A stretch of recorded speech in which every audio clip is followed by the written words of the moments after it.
Hey everybody, my name is Jose Humphreys. I'm a pastor of Metro Hope Church here in East Harlem. And East Harlem is my neighborhood. East Harlem has been my home for the last 20 years. And I just love this place. And we're standing here in front of El Bajarista with my friend Leroy Barber. Maybe Leroy, you want to just introduce yourself, say a little bit about why you're here. Yeah, Leroy Barber, just new this morning, Executive Director of Neighborhood Economics, and happy to be here with you in your neighborhood. Yeah. I will say, and you're going to get a chance to tell us where we are, but to walk through a neighborhood with a pastor that's connected to community and business, you stop every other minute to talk to somebody, that is a sign that you're doing good work in this place, man. Yeah, Like that is absolutely. So thanks for sharing that love. We love to connect our church members to local businesses, and we're standing in front of a local business right now called El Barista. And Emmanuel, who's inside, who's the owner, he's actually busy at work and could not be out here right now, started this cafe a couple of years ago. And I personally love this cafe, love the food, sandwiches, all the fare. Could you tell us a little bit about like how this organization, Neighborhood Economics, which he's newly minted, working for, could possibly have an impact on somebody like Emmanuel and El Barista? Well, one shout out to El Barista. It's a black-owned business right here in East Harlem. So there's a couple different levels, right? So when people think about like local neighborhoods or economically challenged neighborhoods or people, right?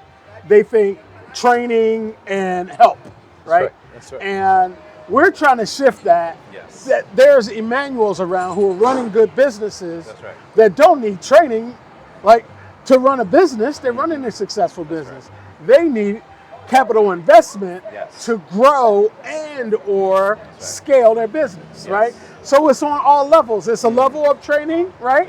For folks that want to start businesses and those kind of things. There's a level of training for churches, right? And pastors and clergy who want to get trained, right? And how to do this like you're doing it. And then there's a level of folks who need capital investment, right? Who can scale or grow. And we want to be on all of those levels. And that's what we think is going to be unique. And on those levels again, where people in the neighborhood are making those decisions for themselves through their own community development funds.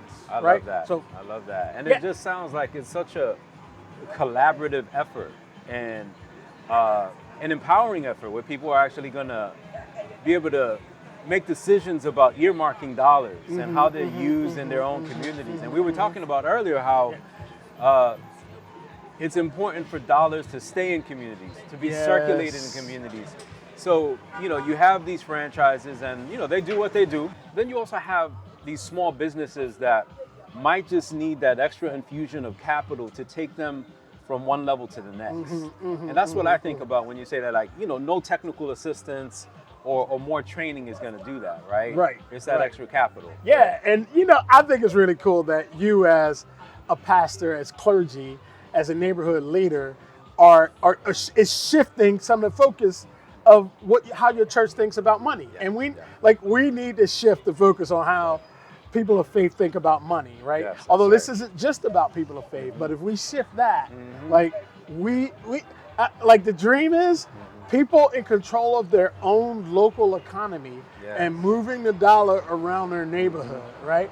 From the barbershop to the grocery store, right? To the beauty salon, right? To the coffee shop, just circling that dollar in that space. I think that's dope. That's right. I think that is dope. Yeah, and the dollar, it becomes that gift that continues to give, right? And it's paid forward, and that's how healthy neighborhoods can actually grow economically. Through that sharing, through that giving, to keeping open hands.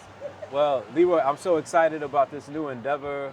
The synapses are just sparkling and just with ideas about how we can get more pastors, more faith leaders involved in kind of creating new agreements with money and thinking about that differently. Good. So I'm looking forward to that. Thanks for having us, man. Absolutely, Thanks. man. We appreciate you literally hosting the liftoff of my tenure with Neighborhood Economics. So thanks, brother. And we appreciate.